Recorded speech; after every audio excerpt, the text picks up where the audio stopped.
Good morning students, welcome back to Dhananjay IAS academy. आज है 10 तारीख। स्टार्ट करते हैं कल से लेकर अभी तक की जितनी भी करंट में डेवलपमेंट्स निकल कर आए हैं उसके एनालिसिस, डिस्कशन और रिवीजन के साथ। सबसे पहला क्वेश्चन ऑलरेडी डिस्कस्ड है बट फिर से करेंगे क्यों? क्योंकि बहुत बढ़िया आर्टिकल आई थी इसरो के सेकेंड स्पेस पोर्ट को लेके। ये वाला जब हम क्वेश्चन डील कर लेंगे तो हम इसके रिगार्डिंग अगर कोई भी क्वेश्चन आता है आपके एग्जाम में, चाहे आप वनडे एग्जाम दे रहे हो, प्रीलिम्स दे रहे हो या मेंस दे रहे हो, बहुत आराम से सारे क्वेश्चन डील कर लेंगे इस क्वेश्चन के होने के बाद। तो आपसे क्वेश्चन में पूछा जा रहा है कि 3 स्टेटमेंट दे रखे हैं, आपको बताना है कि इसमें से कौन सा स्टेटमेंट इनकरेक्ट है, कौन सा कथन गलत है, बताइए। सेकेंड स्पेस पोर्ट तो पहला भी रहा होगा, कहां था? चांदीपुर उड़ीसा डिस्ट्रिक्ट में था, बताइए। था? नहीं यार, नहीं था, हमने पढ़ा था श्रीहरिकोटा सतीश धवन स्पेस स्टेशन। कहां? आंध्र प्रदेश में, आंध्रा में था। यहाँ पे तो चंदीपुर उड़ीसा लिखा है, तो क्या ये स्टेटमेंट सही है कि गलत है? बिल्कुल गलत है यार, ये स्टेटमेंट गलत है। चलो ठीक है, उसके बाद थर्ड स्टेटमेंट पे आते हैं। तो फर्स्ट जो हमारा स्पेस पोर्ट है वो है श्रीहरिकोटा सतीश धवन, तो सेकंड कहाँ होगा? पर रखा है कुलाशेकी करापट्टिनम, कहाँ? थूटिकोडी डिस्ट्रिक्ट ऑफ तमिलनाडु। बिल्कुल सही बात है। चलो ठीक है, ये स्टेटमेंट तो सही दे रखा है। अब फर्स्ट स्टेटमेंट पे आते हैं। इसमें क्या कह रहे हैं कि जो नया स्पेस पोर्ट बन रहा है वो बन रहा है स्मॉल सैटेलाइट लॉन्च व्हीकल के लिए, जो डेवलप किया जाएगा प्राइवेट सेक्टर द्वारा। मतलब गवर्नमेंट प्राइवेट सेक्टर के लिए एक नया स्पेस पोर्ट बना रही है ताकि वो अपना स्मॉल सैटेलाइट लॉन्च कर सके, करवा सके। सही है कि गलत है? बिल्कुल सही है। गवर्नमेंट ने प्राइवेट प्लेयर्स की एंट्री अलाउ कर दी है स्पेस सेक्टर में ताकि इन्वेस्टमेंट आए स्पेस सेक्टर में। तो ये तो स्टेटमेंट सही है। आपसे क्या पूछा जा रहा है यहाँ पे? इनकरेक्ट पूछा जा रहा है। हाँ, ये सही है। नहीं, श्रीहरिकोटा बिल्कुल सही है, तो बी गलत है। क्या है? बी गलत है। चलो तो आते हैं बात क्या कि स्पेस सेक्टर ओपन हो चुका है प्राइवेट प्लेयर्स के लिए। जी हाँ, सही बात है। और क्यों बन रहा है सेकंड स्पेस पोर्ट पहला से जो है? क्यों? क्योंकि ताकि ओवरबर्डन ना हो जाए पहला स्पेस पोर्ट। ऑलरेडी वो बहुत बड़े बड़े मिशंस ले रहा है, उनकी बहुत सारी अपनी खुद की बहुत सारी टारगेट है। अगर प्राइवेट प्लेयर्स आ जाएंगे छोटी छोटी अपनी सैटेलाइट लेके तो बर्डन बढ़ जाएगा उनके ऊपर। इसीलिए सेकेंड स्पेस पोर्ट बन रहा है ताकि जो पहला हमारा स्पेस पोर्ट था वो ओवरबर्डन नहीं हो। चले जाएंगे कहाँ? थूटिकोडी डिस्ट्रिक्ट ऑफ तमिलनाडु, वहां से लॉन्च करवाएंगे ना अपना स्मॉल सैटेलाइट लॉन्च व्हीकल। पैसे भी आएंगे स्पेस सेक्टर में। तो बहुत बढ़िया आर्टिकल आके रखी थी और उसमें बोला जा रहा था, बताया जा रहा था कि क्यों इसरो सेकेंड स्पेस पोर्ट बना रहा है। चलो ठीक है, ये तो समझ गए क्यों बना रहा है। अब जानते हैं कि जब भी हम कोई नई सामान लेते हैं या कोई नई चीज लेते हैं तो कोशिश करते हैं कि पुरानी वाली से थोड़ी सी बेटर हो, थोड़ी सी अच्छी हो, थोड़ा सा कुछ तो फायदा हो हमारा। तो क्या एडवांटेज है पहले वाले से, ये यहाँ पे डिस्कस कर रखा है हमने कि जो नया स्पेस पोर्ट है उसका क्या क्या एडवांटेज है ओवर श्रीहरिकोटा फैसिलिटी। क्या एडवांटेज है? सबसे पहली बात, eliminating diversion due to Sri Lanka in space. मतलब पहले डिस्कस किया तो फिर से करेंगे। ये हमारा प्यारा सा सदर्न पार्ट है इंडिया का, बिल्कुल है। तो पहले कहा था आंध्र प्रदेश श्रीहरिकोटा में हमारा स्पेस पोर्ट। जब यहाँ से हम जब भी रॉकेट को लॉन्च करते थे तो सीधे ना जाकर हमारी रॉकेट ऐसे जाती थी। क्यों? क्योंकि बीच में आ रहा था श्रीलंका। तो ये जो ट्रेजेक्टरी थोड़ी सी टिल्ट कर रही है ना, इसको कहते हैं डॉगलेग मैन्यूवर। क्या कहते हैं? Dogleg manoeuvre. क्यों ऐसे हम क्यों टिल्ट कर रहे हैं? सीधे क्यों नहीं जा सकते हैं? बीच में श्रीलंका की एयर स्पेस आ रही है। अगर मान लो कोई डेब्रिस गिरा या फिर मिशन फेल हो गया तो जो श्रीलंका है ऑलरेडी पॉपुलेटेड एरिया है, वहां पे जाके गिरेगी, बिल्कुल नहीं सही होगा। इसीलिए क्या फॉलो करना पड़ता था? Dogleg manoeuvre. सीधी ना जाकर के हमें अपनी ट्रैजेक्टरी थोड़ी सी टेढ़ी करनी पड़ती थी, डाइवर्जन लेना पड़ता था क्योंकि श्रीलंका का एयर स्पेस आ रहा था। चलो ठीक है, तो फिर क्या मतलब कोई दिक्कत हो रही है यहाँ पे ऐसे करने से? बिल्कुल हो रही है यार। फ्यूल, थोड़ी सी फ्यूल ज्यादा खर्च होगी यहाँ पे और रिस्क भी है, बिल्कुल है, कैसे नहीं है। तो एक तो ये हो गया। इसीलिए अब यहाँ पे हमने बनाया, क्यों? क्योंकि हम सीधी ट्रैजेक्टरी में रॉकेट लॉन्च करेंगे और किसी भी कंट्री का एयर स्पेस यहाँ बीच में नहीं आ रहा है तो कोई खतरा नहीं है और फ्यूल की भी एफिशिएंसी मेंटेन रहेगी। तो इसीलिए ये जो सेकंड स्पेस पोर्ट है वो फर्स्ट वाले से थोड़ा सा बेटर है। चलो ठीक है, अब दूसरा बात, क्यों बेटर है? दूसरा पॉइंट इसके लिए कि जो इसरो का प्रपोजल कॉम्प्लेक्स है उससे पास में पड़ता है ये जो हमारा सेकंड स्पेस पोर्ट है। तो उससे क्या होगा? टाइम बचेगा, कॉस्ट बचेगा। महेंद्रगिरी में है तमिलनाडु के, तो यहाँ से कुछ भी सामान अगर ले जाना होगा तो आराम से लेके चले जाएंगे ना थूटीकोडी डिस्ट्रिक्ट में। आंध्र प्रदेश डिस्टेंस ज़्यादा पड़ जाएगा, डिस्टेंस ज़्यादा होगा तो ट्रांसपोर्टेशन कॉस्ट लगेगा, टाइम भी ज़्यादा जाएगा, तो एक दूसरा एडवांटेज ये हो गया। बिल्कुल सही। तो जितनी भी बात थी कवर करने हमने कर लिया। अब थोड़ा सा स्टैटिक पार्ट जानते हैं।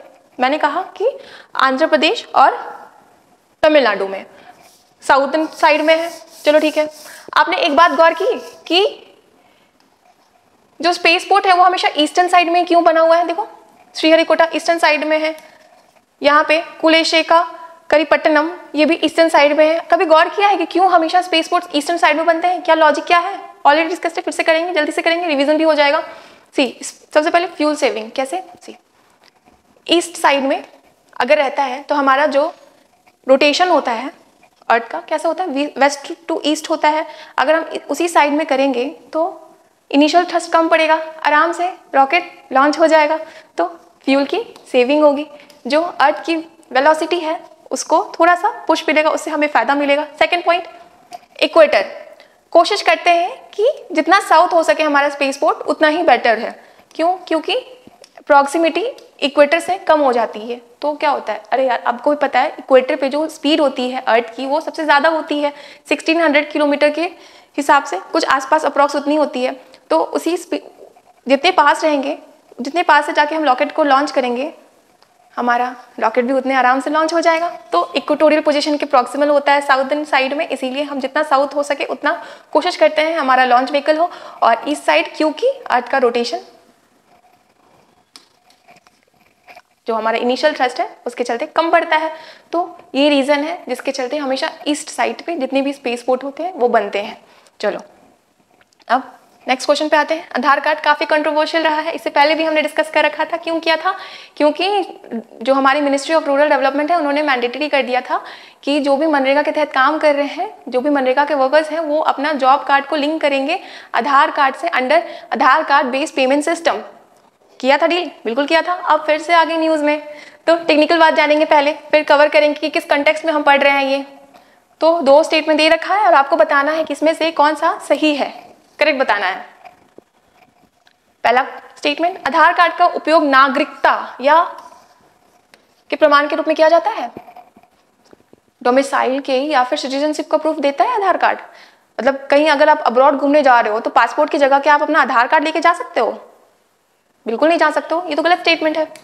ये नहीं है सिटीजनशिप का प्रूफ। इनफैक्ट जो फॉरेन सिटीजन है वो भी आके इंडिया में स्टे करके कुछ टाइम बाद आधार ले सकते हैं। बिल्कुल, हाँ जी हाँ, ले सकते हैं।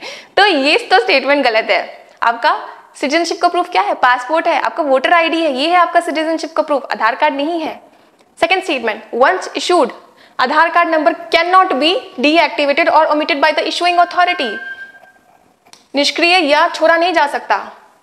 ऐसा होता है क्या? नहीं होता है यार, हम तो करते हैं डीएक्टिवेट। तो ये भी गलत है। तो आपसे पूछा जा रहा है कर सही कौन सा है, पर दोनों गलत है। तो neither 1 nor 2। जो हमने क्यों पढ़ा इतनी कहानी, क्या हुआ है ऐसा? तो इलेक्शन ऑफ कमीशन, अभी इलेक्शन कमीशन बहुत न्यूज में आने वाली है। क्यों? क्योंकि चुनाव आ रही है। तो इलेक्शन कमीशन ऑफ इंडिया ने कहा है लॉ मिनिस्ट्री को कि प्लीज आप रिप्रेजेंटेशन ऑफ पीपल एक्ट 1950 को अमेंड कीजिए और उसमें से कुछ प्रोविजंस हटाइए। कौन से प्रोविजन हटाइए? डिस्कस करते हैं ना। तो ये आर्टिकल आया हुआ था और कौन से प्रोविजन हटाने की बात कर रहे हैं वो जानते हैं। सबसे पहले पीछे जाते हैं, कहानी की तरह सुनते हैं, बहुत मजा आएगा। 2015 के टाइम में एक समय की बात है, election commission chief election commissioner थे हमारे SS ब्रह्मा।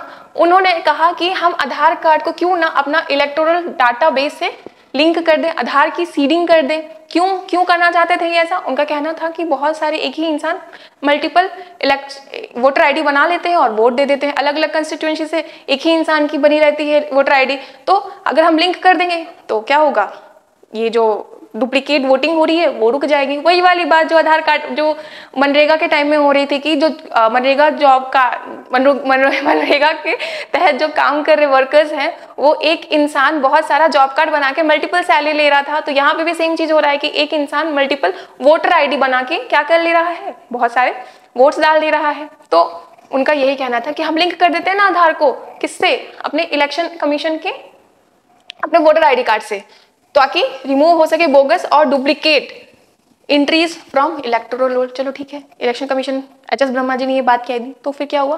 कुछ नहीं, 2015 में फिर सुप्रीम कोर्ट ने इंटरवीन किया और कहा कि ये जो आधार कार्ड है ये सिर्फ वेलफेयर स्कीम के लिए काम होता है, ये आप क्या कर रहे हैं, ये आप नहीं कर सकते हैं, ये सब सिर्फ मनरेगा वगैरह के लिए काम आएगा, ये पीडीएस वगैरह के लिए काम आएगा। फिर 2018 में सुप्रीम कोर्ट ने कहा कि ठीक है, अगर राइट टू प्राइवेसी पे कोई लॉ आ जाता है तो हम कुछ नहीं करेंगे। तो इसी की बात को ध्यान में रखते हुए गवर्नमेंट ऑफ इंडिया ने लाया इलेक्शन लॉ अमेंडमेंट बिल 2021 और कहा कि लिंक कीजिए आधार को अपने आईडी से। चलो ठीक है, कह दिया उन्होंने। और फिर 2 नया फॉर्म इंट्रोड्यूस किया, अमेंडमेंट हुआ तो नया फॉर्म आया। फॉर्म में क्लॉसेस थे 6B और फॉर्म नंबर 6 कहाँ है, हाँ फॉर्म 6। जो 6 था वो न्यू रजिस्ट्रेशन के लिए था, जो अभी अभी ताज़ा 18 साल के हुए हैं उनके लिए, और 6B जो पुराने वाले वोटर्स हैं उनके लिए। तो क्या हुआ, नए क्लॉजेस आए फॉर्म में और नई बातें भी आई। उन्होंने 2 ऑप्शंस रखे, क्या कि या तो आप आधार कार्ड नंबर अपना दीजिए या तो फिर बताइए कि आपके पास आधार कार्ड है ही नहीं। ये कौन सी बात हो गई यार, मतलब या तो आप आधार कार्ड दो और अगर आप नहीं दे रहे हो तो आप बोलो कि मेरे पास आधार कार्ड नहीं है इसीलिए मैं नहीं दे रहा हूँ। तो लोग तो कोशिश करेंगे ना, जो नहीं देना चाह रहे हैं वो सोचेंगे अच्छा चलो कर देते हैं कि नहीं है इसीलिए नहीं दे रहे हैं, बट वो तो गलत हो जाएगा ना, वो खुद में ही एक क्रिमिनल ऑफेंस हो जाएगा। क्यों? क्योंकि आप एक गवर्नमेंट डॉक्यूमेंट में गलत वेरिफिकेशन, गलत बात दे रहे हो। तो इसी को लेके इलेक्शन कमीशन ऑफ इंडिया ने कहा है लॉ मिनिस्ट्री को कि प्लीज ये जो प्रोविजन है इसको हटाइए। और इसीलिए आपने इतनी पूरी कहानी सुनी। समझ में आ गई होगी बात, बिल्कुल आ गई होगी। तो ये सारी बातें निकल कर आई हैं, इसीलिए हमने क्वेश्चन डील किया और सब कुछ पढ़ा और सब कुछ जाना। फैक्चुअल है, बताइए किस मिनिस्ट्री ने, बहुत ईजी है, क्वेश्चन पढ़ के समझ में आ जाएगा इसका आंसर क्या है। सो नेशनल कोऑपरेटिव डाटाबेस तैयार होकर आया है, इसमें सारा डाटाबेस रहेगा जितने भी कोऑपरेटिव्स हैं हमारे कंट्री में उनका। तो किसने बनाया है ये डाटाबेस, ये इनिशिएटिव किसकी है? सहकारी केंद्रित आर्थिक मॉडल का बढ़ावा देने के लिए राष्ट्रीय सहकारी डाटाबेस, ये डाटाबेस किसकी इनिशिएटिव है बताइए? नाम से पता चल रहा है, ऑब्वियसली सोशल जस्टिस वाले तो करेंगे नहीं, मिनिस्ट्री ऑफ कॉर्पोरेशन ही करेंगे। तो सहकारी मंत्रालय, कौन है इनके मिनिस्टर? जी हाँ, हमारे अमित शाह जी हैं। चलो, तो इन्होंने डाटाबेस दिया है, लॉन्च किया है, वेब बेस्ड डैशबोर्ड है, जितने भी कोऑपरेटिव सोसाइटीज हैं उनको लेके सारे इंफॉर्मेशंस वगैरह सारे इसमें कैप्चर्ड रहेंगे इस डाटाबेस में। ठीक है, चलो। और इन्होंने बहुत सारी बातें कही, इन्होंने कहा कि हर गांव में हम पीसीएस बनाएंगे। चलिए इसे रिवीजन कर लेते हैं। सोशल जस्टिस को लेके हमने 2 बातें जानी थी, एक तो ट्रांसजेंडर वाली बात जानी थी कि इन्होंने पॉलिसी लाई है कि हम इक्वालिटी देंगे ट्रांसजेंडर्स को, पहली पॉलिसी है ट्रांसजेंडर को लेके, ऐसी बात हुई है। कहाँ, किसने कही? Ministry of social justice. और दूसरी बात क्या हुआ है? जी हाँ, पीएम अजय के अंतर्गत इन्होंने 34 इंस्टीट्यूशंस इनॉग्रेट किए थे। किसने? Ministry of social justice. PM Ajay जो क्या था, ये बात करता है आदर्श ग्राम बनाने की। आदर्श ग्राम मतलब जो भी एससी डोमिनेटेड विलेज है उनको हम मॉडल विलेज बनाएंगे, वहां पे हम पॉवर्टी हटाएंगे और लिटरेसी बढ़ाएंगे। कहाँ? पीएम अजय में। चलो ठीक है। मिनिस्ट्री ऑफ जल शक्ति को लेके हमने क्या पढ़ा था? मिनिस्ट्री ऑफ जल शक्ति को लेके पढ़ा था कि हमने 12 इंस्टीट्यूशन के साथ, मतलब मिनिस्ट्री ऑफ जल शक्ति ने 12 इंस्टीट्यूशन के साथ कोलैबोरेशन किया है to manage and increase the research work in the 6 rivers of India. चलो ठीक है। शिक्षा मंत्रालय, मिनिस्ट्री ऑफ एजुकेशन को लेके हमने क्या पढ़ा था? मिनिस्ट्री ऑफ एजुकेशन को लेके पढ़ा था कि इन्होंने इलेक्शन कमीशन ऑफ इंडिया के साथ साइन किया है, कोलैबोरेशन किया है, ताकि जो न्यू वोटर्स हैं उनको अवेयर कर सके। और कैंपेन चलाया क्या? मेरा पहला वोट देश के नाम। किसने? मिनिस्ट्री ऑफ एजुकेशन ने। चलो चलते हैं नेक्स्ट क्वेश्चन पे। साइन हुई है ईएफटीए के साथ इंडिया की डील, बहुत लंबा नेगोशिएशन चल रहा है, अभी हाल ही में साइन हुआ है। तो आपको बताना है, इतना तो समझ गया होगा कि जो ईएफटीए है, यूरोपियन फ्री ट्रेड एसोसिएशन, पढ़ रखा है, फिर से रिवीजन करेंगे। इसमें मेनली 4 कंट्रीज होते हैं। ये वैसे कंट्रीज हैं जो यूरोपियन यूनियन के पार्ट नहीं है। तो इन 4 में से कौन सा एक कंट्री यहाँ पे मेंशन्ड है? वही होगा जो यूरोपियन यूनियन का पार्ट नहीं है। बताओ, ऑप्शन देख के समझ में आ गया होगा। जी हाँ बिल्कुल, मैं बात कर रही हूँ लेकिस्टीन की। ये है ईएफटीए का मेंबर। इसके अलावा और कौन 4 है? नॉर्वे है, फिनलैंड है और स्विट्जरलैंड है। बहुत इंपॉर्टेंट होगा। डील साइन हुई है, ठीक है। अच्छे से इन डेप्थ एनालिसिस करेंगे। अभी सारी बातें आई नहीं है कि क्या क्या डील में है, but obviously free trade agreement है तो बूस्ट करेगा, इन्वेस्टमेंट के फ्लो को बढ़ाएगा, जॉब क्रिएशन करेगा और हमारी इकोनॉमी को ग्रो कराएगा। जल्दी से करते हैं क्या रिवीजन। जर्मनी को लेकर हमने क्या क्या पढ़ लिया है? जर्मनी को लेकर हमने पढ़ा था कि जर्मनी ने स्टार्ट किया है कार्बन कैप्चर करने का ऑफशोर जगह पे क्या करेंगे, ये इंडस्ट्री से कार्बन कैप्चर करेंगे, ट्रांसपोर्ट करेंगे और समुद्र की गहराइयों में स्टोर कर देंगे। कार्बन को कौन करेगा, जर्मनी करेगा। चलो ठीक है, जर्मनी को लेके तो पढ़ लिया। ग्रीस को लेके क्या पढ़ा था, इन्होंने सेम सेक्स मैरिज को अलाउ कर दिया है और बन गया है पहला ऑर्थोडॉक्स यूरोपियन कंट्री जिसने सेम सेक्स मैरिज को अलाउ कर दिया है। स्वीडन कल ही पढ़ा था, 32nd नाटो कंट्री कौन, स्वीडन। बहुत इजी। चलो नेक्स्ट क्वेश्चन पे चलते हैं। उन्नति स्कीम आई है तो आपसे पूछ रहा है किसके चलते आई है, मतलब उन्नति स्कीम आई है, किसने लाया है, with the corporation of the states. हाल ही में समाचारों में आई उन्नति योजना निम्नलिखित में से किसके द्वारा राज्य के सहयोग से लागू की जाएगी, बताइए। सारी पर रखा है, जी हाँ, डिपार्टमेंट ऑफ प्रमोशन फॉर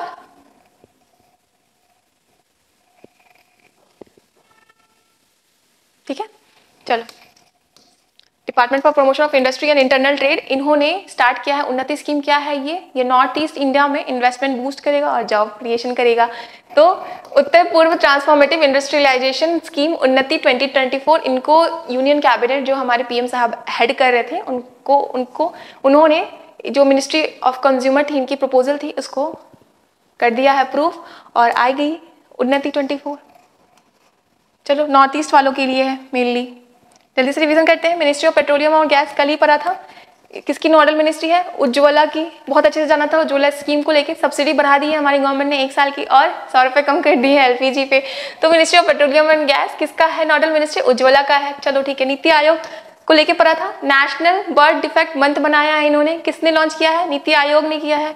चलो ठीक है। डिपार्टमेंट ऑफ टेलीकम्युनिकेशन में क्या लॉन्च किया है, कल पढ़ा था, बताओ। चक्षु, ये पोर्टल है। अगर आपके पास कोई भी फ्रॉडुलेंट कॉल आता है कि प्लीज आपका जो है ना, मतलब एटीएम एक्सपायर हो रहा है, आप जल्दी से अपना ओटीपी बताओ और अकाउंट नंबर बताओ, उस तरह के कॉल आते हैं तो आप यहाँ पे जाके रजिस्टर कर सकते हो, बता सकते हो। कहाँ, चक्षु पोर्टल पे। सेकंड क्वेश्चन बहुत इजी है, फैक्चुअल है। सी डिफेंडर हो रहा है एक्सरसाइज किसके किसके साथ, ऑब्वियसली इंडिया है एक और दूसरा कौन है, बहुत इजी होगा। जापान को लेके हमने पढ़ा था, धर्मा गार्जियन। कहाँ हो रहा था, राजस्थान में हो रहा था। चलो बताओ, सी डिफेंडर बताओ, बहुत इजी है। जी हाँ, यूएस के साथ। इंडिया यूएस की, अगर इंडिया यूएस के साथ कोई एक्सरसाइज कर रहे हैं तो यूएस यार, मतलब बिल्कुल याद रखना है, ये तो बिल्कुल एबीसीडी जैसे याद रहना चाहिए। Sea defender joint navy exercise between India and US, और कहाँ हो रहा है, पोर्ट ब्लेयर, अंडमान और निकोबार आइलैंड में। आते हैं, जल्दी से करते हैं। धर्मा गार्जियन ऑलरेडी डिस्कस कर लिया, कहाँ हो रहा था, राजस्थान में हो रहा था। मलेशिया को लेके पढ़ा था, समुद्र लक्ष्मण। और अर्मेनिया को लेके हमने जाना था, क्या ये है अर्मेनिया, ये है अजरबैजान। यहाँ पे है नागोर्नो कोराबैक, डिस्प्यूटेड रीजन है बिटवीन अर्मेनिया एंड अजरबैजान। और इंटरनेशनली ये किनका है, ऐसा मतलब अप्रूव्ड है कि ये जो नागोर्नो कोराबैक है वो अजरबैजान का है, बट अर्मेनिया भी इसमें अपना बोलता है कि नहीं ये मेरी टेरिटरी है। तो रशिया ने सपोर्ट नहीं किया, तो CSTO collective security treaty organisation, जिसको रशिया हेड करता है, इसमें 6 मेंबर्स और हैं। अर्मेनिया भी इसका पार्ट है। इसी रीजन से रशिया से खफा हो गए, इन्होंने इसमें पार्टिसिपेट करना बंद कर दिया। ये भी पढ़ा था हमने, बिल्कुल पढ़ा था। तो यूएस और इंडिया सी डिफेंडर, काफी फैक्चुअल है, बताओ। ऑलरेडी कवर्ड है, आज मैक्सिमम सारे ऑलरेडी कवर्ड ही क्वेश्चन आएंगे, आपको रिविजन हो जाएगा। जल्दी से बताओ। First, city specific zero carbon building, ऐसी बिल्डिंग बनाएंगे जो ग्रीन हाउस इमिशन कम करेगा और जो इनका टारगेट है net zero carbon emission from building bye 2050, इसको पूरा करने में हेल्प करेगा। किस सिटी का है, पहली सिटी बनेगी ये इंडिया की जो इस तरह का प्लान ला रही है। जी हाँ, मैं बात कर रही हूँ नागपुर की। तो नागपुर ने बनाया है क्या, zero carbon building action plan. चलो ठीक है। स्ट्रैटेजीज इंक्लूड करेंगे ताकि ग्रीन हाउस इमिशन का बिल्डिंग से कम हो सके। जब नई बिल्डिंग्स बन रही है, जब पुरानी बिल्डिंग्स टूट रही है, तो कोशिश करेंगे क्या ग्रीन हाउस इमिशन का कम हो। कोची को लेके क्या पढ़ा था, मसाले का कॉन्फ्रेंस हुआ था पहला, कोडेक्स कहाँ, कोची में। और इंडिजीनस हाइड्रोजन फेरी बोट चलाई गई, कहाँ, कोची में, केरला। नागपुर पढ़ लिया। डिब्रूगढ़ नॉर्थ ईस्ट असम में आता है और नॉर्थ ईस्ट का पहला ऐसा हॉस्पिटल बना है जो नेचुरोपैथी और योगा से इलाज करता है। कानपुर यूपी में है, बिल्कुल है। क्या है यहाँ पे, फर्स्ट प्राइवेट एम्यूनेशन कॉम्प्लेक्स बन रहा है किसका, इंडिया का, और किसका है, अडानी जी का है। क्या है, साउथ एशिया का लार्जेस्ट और इंडिया का फर्स्ट प्राइवेट एम्यूनेशन कॉम्प्लेक्स बन रहा है कहाँ, कानपुर में। चलो, वर्ल्ड इकोनॉमिक फोरम के साथ मिलकर किस स्टेट ने एआई सेंटर स्टार्ट किया है, बताइए। बहुत इजी है, कर्नाटक के साथ। किसके साथ किया है, कर्नाटक के साथ। तेलंगाना को साथ लेके मिलके इन्होंने कहा था centre for industrial revolution 4 Hyderabad में, किसने, वर्ल्ड इकोनॉमिक फोरम में। और अब कर्नाटक में बना रहे हैं एआई सेंटर। चलो, छत्तीसगढ़ को लेके क्या पढ़ा था हमने, कल ही पढ़ा था, गेरवा।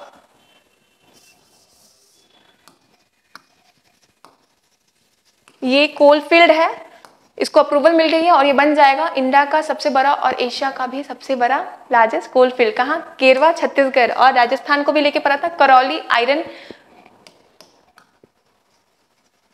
यहाँ पे आयरन पाए गए हैं। कहाँ है ये, राजस्थान में है। तेलंगाना, कर्नाटक, छत्तीसगढ़, राजस्थान। चलो, सारा हो गया, बिल्कुल हो गया। तो वर्ल्ड इकोनॉमिक फोरम ने पार्टनर किया है कर्नाटक के साथ और बनाएंगे एआई सेंटर इन कर्नाटक। क्या करेगा, एआई बूस्ट करेगा उस रीजन में। चलो, बहुत काफी इजी है, बहुत न्यूज में भी है। विडो रीमैरिज स्कीम लाया है, इंसेंटिव स्कीम है, किस स्टेट की है, सबको पता है। जी हाँ, चंपा ईश्वरन लाए हैं, झारखंड की है। कहाँ की है, झारखंड की है। तो 2 लाख रुपए मिलेंगे अगर आप दोबारा शादी कर रहे हो। अगर आप विडो हो और दोबारा शादी कर रहे हो तो आपको मिलते हैं 2 लाख रुपए इस स्कीम के अंतर्गत। कौन सी स्कीम के अंतर्गत, झारखंड स्कीम के अंतर्गत। और ये है एक वेलफेयर स्कीम, और हमने पढ़ रखा है वेलफेयर और प्रीवीज का डिफरेंस क्या है। हिमाचल प्रदेश ने भी लाया था कुछ स्कीम, जी हाँ, 18 से ऊपर की महिलाओं को मिलेगा पैसे अंडर इंदिरा गांधी प्यारी बहन सुख सम्मान योजना। चलो ठीक है। तेलंगाना में क्या लाया था, इंदिरा अम्मा हाउसिंग स्कीम। और केरला को लेके हमने कल पढ़ा था, इनकी जनरेटिव एआई टीचर आ रही है जिनका नाम है आइरिस। 3 भाषाओं में आपका जवाब देंगी सरल तौर पे। चलो, कौन ला रहा है, केरल ला रहा है। आखिरी क्वेश्चन, डोल्टा गैरविल, ये न्यूज में देखी गई कि किस चीज से रिलेटेड है, बताइए।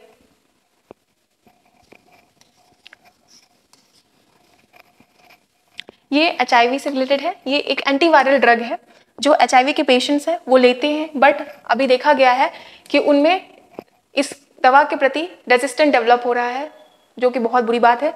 तो रेजिस्टेंट टू एंटीवायरल ड्रग, आजकल जो भी एचआईवी के पेशेंट है उनमें ऐसा देखा गया है कि बहुत ज़्यादा इंक्रीज हो रहा है इस ड्रग को लेके रेजिस्टेंट, इसीलिए न्यूज़ में ऐसा WHO ने कहा है। चलो ठीक है, जल्दी से रिवीजन कर लेते हैं।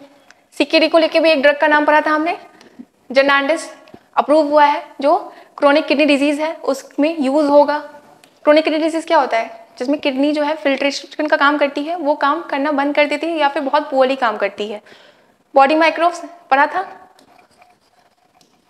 ओबेलिस्क नया बॉडी माइक्रोब पाया गया है हमारे बॉडी में। अभी पता नहीं है ये वायरस लाइक है, बट पता नहीं है कि ये हॉस्ट है या फिर हमारे लिए कोई एडवांटेज रखता है क्या। ओबेलिस्क जो बॉडी में पाया जाता है। और क्वासर नया डिटेक्ट हुआ था, J0294353, क्या था ये, क्वासर था, नया डिटेक्ट हुआ है। ब्राइटेस्ट और फास्टेस्ट ग्रोइंग क्वासर अभी नया पाया गया है। क्या क्या होता है Quasar, super massive black hole के बीच में होता है और ब्लैक होल में है तो चीज़ों को अपनी तरफ अट्रैक्ट करेगा। जब चीज़ें इसके पास जाती हैं तो एक लाइन क्रिएट करती है और आपस में कोलाइड करती है, जिसके चलते हीट जनरेट होता है और हमें ब्राइट दिखता है। हमें नहीं दिखेगा, टेलीस्कोप को दिखेगा, वो बहुत काफ़ी दूर होती है।